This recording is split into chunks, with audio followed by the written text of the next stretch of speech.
नमस्कार दोस्तों, क्लास 10 हिंदी का ठीक है।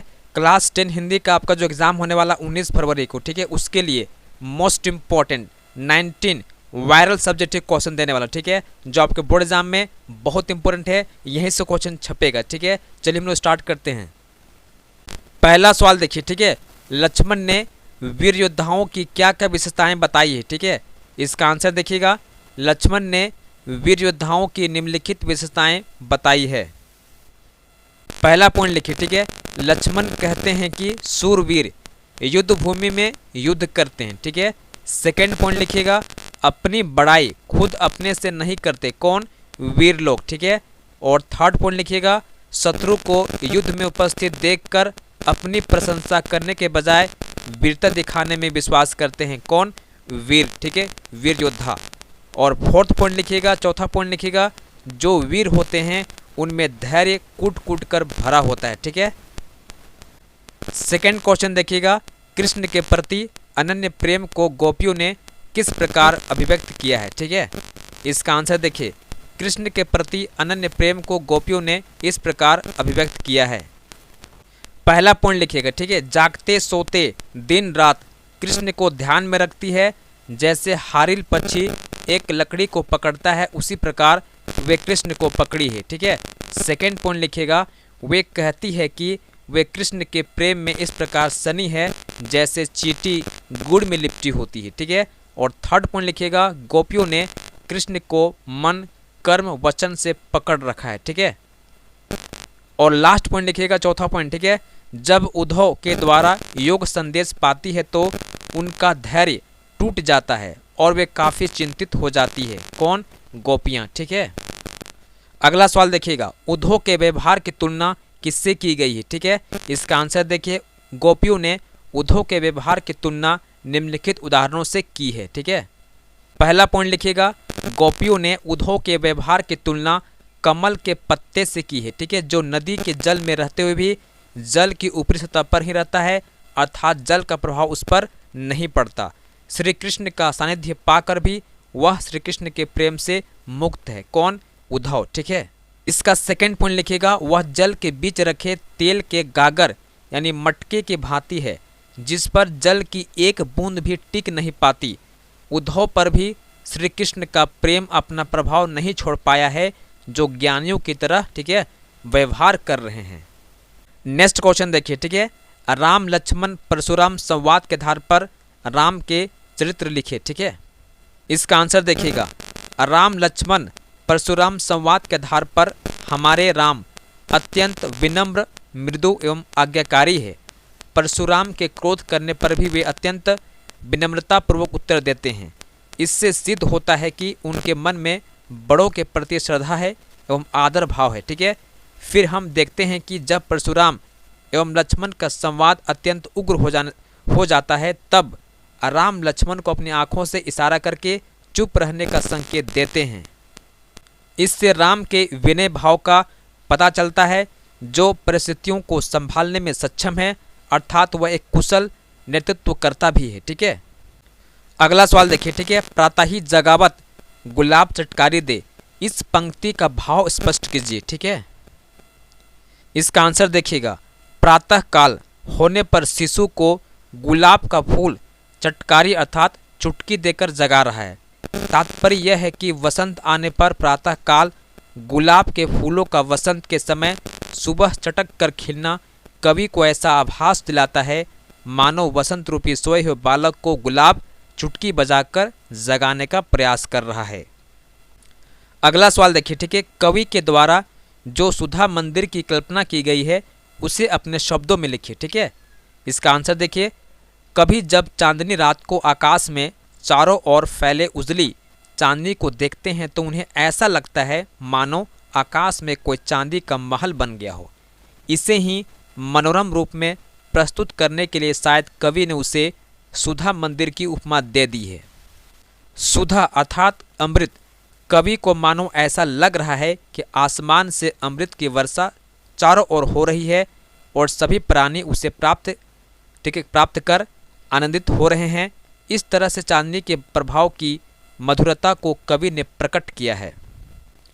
नेक्स्ट क्वेश्चन देखिए ठीक है, कविता में बादल किन किन बातों की ओर संकेत करता है? ठीक है, इसका आंसर देखिएगा, कविता में बादल 3 अर्थों की ओर संकेत करता है। ठीक है, पहला जल बरसाने वाली शक्ति के रूप में। ठीक है, पहला हो गया। सेकंड देखिएगा, उत्साह और संघर्ष के भाव भरने वाले कवि के रूप में। और तीसरा पॉइंट लिखिएगा, पीड़ाओं को दूर करने वाली सुखकारी शक्ति के रूप में। ठीक है ना।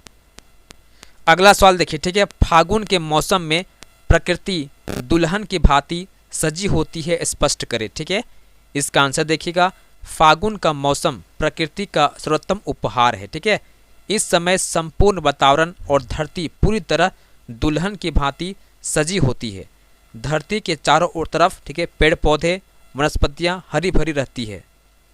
फागुन में वर्षा होती है। ठीक है, बारिश की बूंदें वातावरण को स्वच्छ कर देती है तथा पूरा वातावरण सुंदर प्रतीत होता है। आसमान अत्यंत साफ सुथरा लगता है। प्रकृति में चारों तरफ हरियाली ही हरियाली होती है। वातावरण शीतल तथा शांत हो जाता है। इन्हीं विशेषताओं के कारण फागुन का मौसम अन्य सभी ऋतुओं से भिन्न होता है, अलग होता है। ठीक है, नेक्स्ट क्वेश्चन देखिएगा, बच्चे की मुस्कान कैसे पाषाण हृदय वाले व्यक्ति का हृदय पिघलाकर जल बना देता है? ठीक है, इसका आंसर देखिए। ठीक है, बच्चे स्वभाव से अबोध होते हैं। ठीक है, आज्ञाकारी होते हैं। उन्हें अच्छे बुरे, झूठ और सच से कोई मतलब नहीं होता है।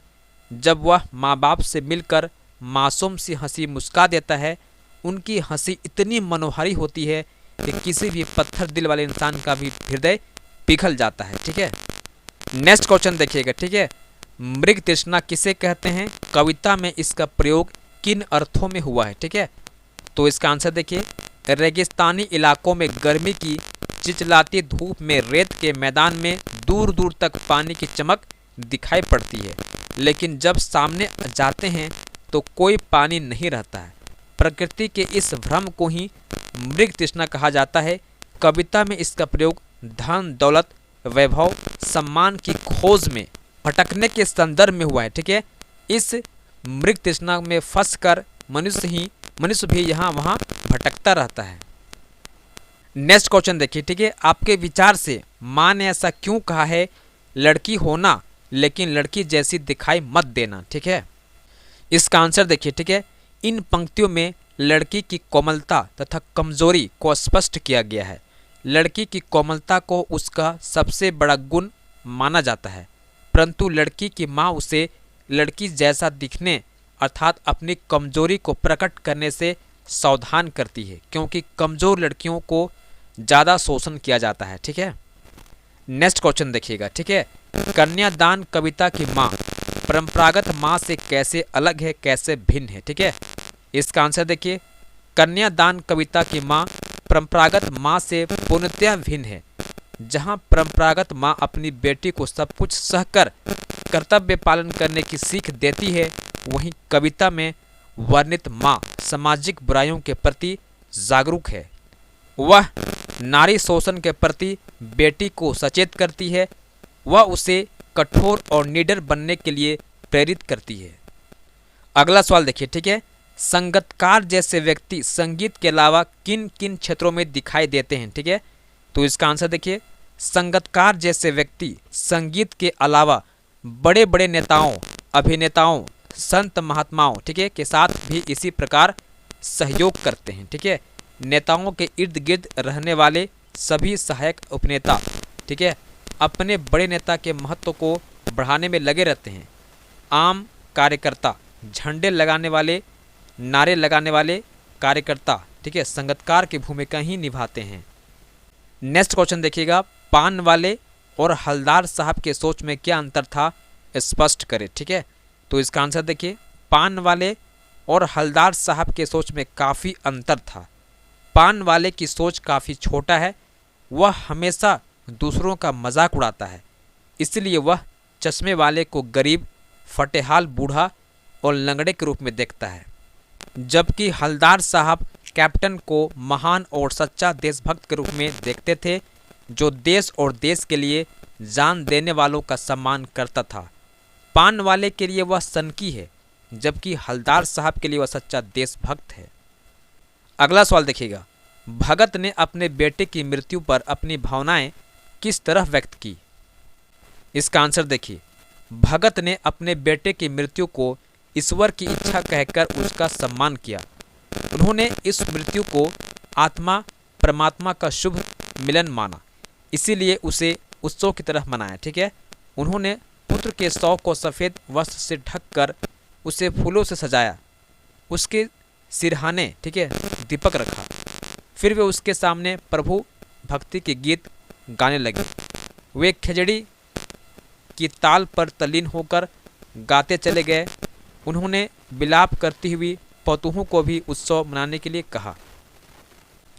अगला सवाल देखिए। ठीक है, लेखक को नवाब साहब के किन हाव भाव से महसूस हुआ कि उनसे बातचीत करने के लिए तनिक भी उत्सुक नहीं है? इसका आंसर देखिए। ठीक है, जब लेखक ट्रेन के सेकंड क्लास के डिब्बे में दाखिल हुआ, प्रवेश किया, तो उसने एक बर्थ पर पालथी मारकर बैठे हुए नवाब साहब को देखा। लेखक के डिब्बे में प्रवेश करने पर नवाब साहब की आंखों में असंतोष का भाव गया। ठीक है, आ गया है ना।